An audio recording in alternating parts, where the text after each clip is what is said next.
Mahal pa kayo ng mga Duterte considering Digong is all out, lalo he's challenging PBBM to undergo drug test na. So maayos pa ba ang relasyon ng mga Duterte at Marcos? Sa palagay ko, ang unity team talagang may tama na, no? May lamat na talaga ang pagkakaisa, pero sa palagay ko, yung mga principal hindi naman na magulo eh.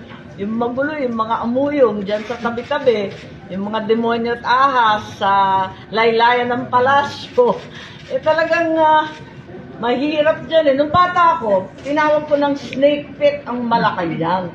Lahat nagulat, pati ang tatay ko. Bakit ko daw sinasabing gano'n? Ang lupit ko daw. Pero, totoo naman eh. Ganyan Ma'am, yung demonyo ba, babae o lalaki?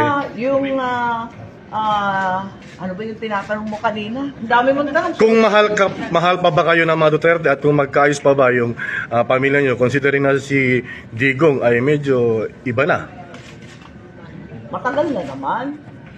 Okay lang naman yung mga principal.